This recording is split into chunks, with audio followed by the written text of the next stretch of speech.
Hey everyone, we're diving into something super important today, a new photo rule from Indonesia's halal authority, BPJPH. Now, if you're in the process of getting that free halal certification, you're going to want to listen up. This will show you exactly what you need to do to sail through the process without any hiccups. Okay, let's get straight to it. If you're a business owner, or maybe you're a halal assistant, a PPH, this new rule isn't just a suggestion. Nope, it's absolutely mandatory. And trust me, getting this wrong could really hold up your application. So let's make sure we get it right, together. All right, so let's dig into the details. To really understand how to follow this new rule, we've got to start at the source, right? We need to look at what the official announcement from BPJPH actually says. So, the BPJPH, which is the official agency in charge of all things halal, has put out a new circular. And the big thing here is that it requires a very specific photo for what they call Verval. That's verification and validation. And listen, this isn't just any old product photo, it's a key piece of evidence. And I really want to stress this point. This is 100% official. We're not talking about a rumor here. This comes straight from the top, the Halal Product Assurance Organizing Agency, or BPJPH, which is part of the Ministry of Religion. They are the authority on halal certification in the country. Okay, so you're probably asking yourself, why the sudden change? What's this all about? Well, let's get into why this rule was even created. It really all boils down to making the whole verification process stronger and more trustworthy. The main reason is actually laid out right in the official decree. It basically says that halal assistants, the PPH, have to do their verification and validation work right there, on site, at the business location. It makes it super clear, this isn't something you can do from a desk, you've got to be there in person. So here's the bottom line. This photo has a very, very specific job. It's the official proof, they call it evidence, that the required on-site visit actually took place. It's all about accountability and making sure everything is authentic.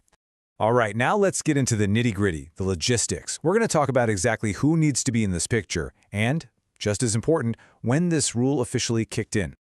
Okay, check this out. They've basically boiled it down to a simple formula for a valid photo. You need 3 key things all in one shot.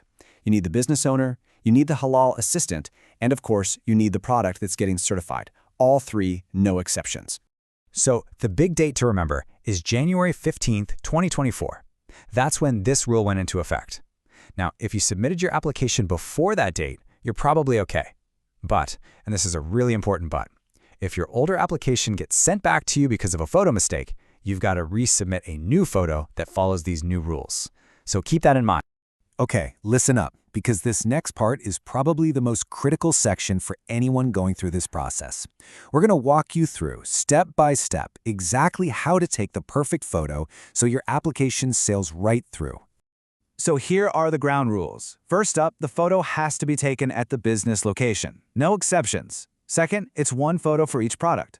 Third, you've got to make sure the product itself is super clear and easy to identify. And last but not least, and this one's a biggie, faces have to be completely visible. And they are really specific about this point.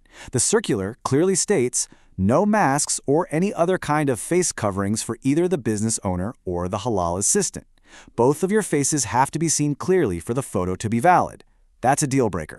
So for a regular-sized product, the setup is pretty straightforward. You just get everyone together, the owner, the assistant, and the product, and snap a clear photo right there at the business. But what if your product is tiny?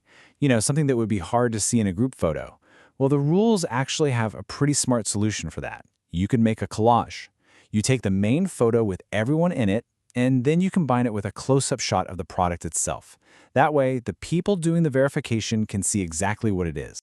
Whew, okay, I know that was a lot of detail, but every single bit is crucial for a smooth application. So, let's do a quick recap of the most important things you absolutely need to remember. All right, let's lock this in. First, that verbal photo, it's now mandatory. Second, this all started on January 15th, 2024. Third, your photo must have the business owner, the halal assistant, and the product. Fourth, it has to be taken at the business location. And finally, remember, faces must be clear, absolutely no masks. So now that you have all this info, what's your next step? Think about your own certification process. Are you ready for that on-site visit? Do you know what you need to do to get that perfect photo? Now's the time to prepare. At the end of the day, just following these rules is your ticket to a smooth and successful halal certification. By getting ready for this step and making sure your photo is just right, you're really setting yourself up for a win. Thanks for tuning in.